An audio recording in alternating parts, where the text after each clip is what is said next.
on.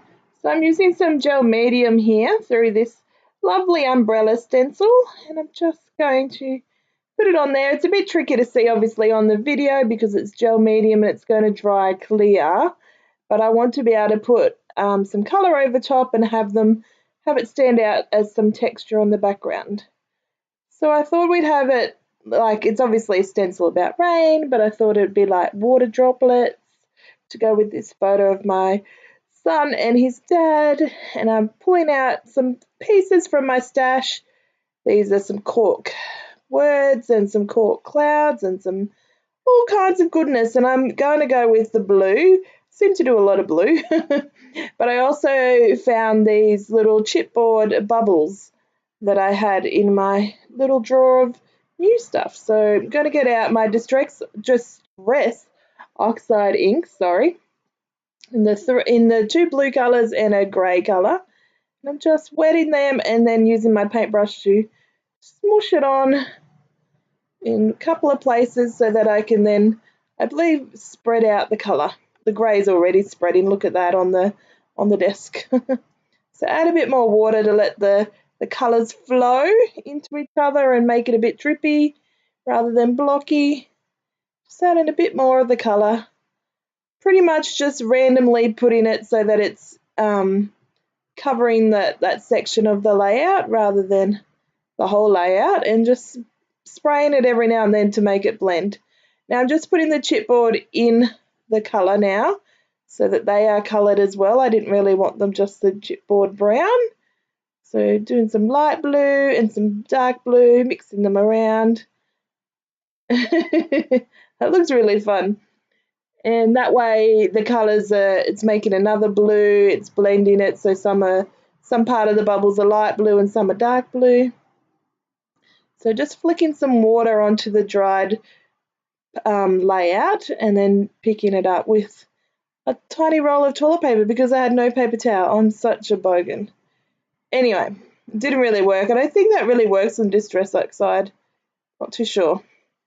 Just having a play with where the bubbles will go, and I didn't like, there wasn't enough colour on the chipboard, so it didn't show out enough. So I'm just using some blue ink pads, archival ink in a light blue and a dark blue, and I'm just going to colour them that way instead. If I gessoed the chipboard and then put them in the Distress Oxide colours, it probably would have worked a lot better, but who's got time for that? I didn't even do that one there that's on the left. Whoops. Wonder if I do that a bit later. So here we go. Figured we might do a little bit more colour. Pulling out some stencils. I got this circle one out. And then I think, oh no, actually I'll use the little blue one. Getting out a makeup sponge and just a light blue and a dark blue acrylic paint. And just putting them here. That's where the what are they called? The chipboard bubbles will be roughly. So it's just adding another dimension of colour and texture, and that just adds some more interest to the dots as well. So clean off your stencil. Obviously that's always helpful to do. Water down the acrylic paint with my paintbrush, mixing it around so I can do some little splatters. Clean it off so I can do some light blue splatters. It's really fun. You could just water down acrylic paint with some water and it makes nice splatters, but also can be like a watercolory effect with the paint, with the brightness, all those particular colours if you don't have watercolours or mist or anything like that. It's always fun to mix it up and do different variety of things with the same kind of medium. It means also that your shopping budget is not hindered so much by having to buy one of everything. So just some basic photo layers, blue, blue, blue. Oh, isn't that pretty? So these are just, I've got a whole box of bits and pieces. This is a little tulle cut off bit of the teal colour. It's just enough for a little layer down there. A box of just goodies of my stash and from a lot from Hip Kit that I got in 2017, 2016, and it's just been sitting in all together with a whole pile of other stuff that I've added over the time, and I just need to get it done. So I thought this would be the perfect way to do it, and it was nice to actually get some things used up, and I really love the effect of the layout at the end. So some blue textured cardstock just with another ripped edge. So there's a lot of ripped edges. There's that paper notebook cut edge. There's some ripped down the bottom as well, plus just natural layers. So having a play again to see how it's working. For some reason I have not noticed that that is not that chipboard is not painted. It's so funny. Just working to see if I want it all down one side or whether I want to keep it diagonal, but of course aesthetically it looks better in the diagonal. See if the clouds work, but meh. So here's where I start to pull in some yellow. So I have that yellow, it's like a brad, but it's not. It's like, I don't know what it's called. Like a button, I guess. It's metal around the edge and like a enamel in the middle, like a puffy enamel sticker kind of, like a flare, but a bit different as well. I don't know.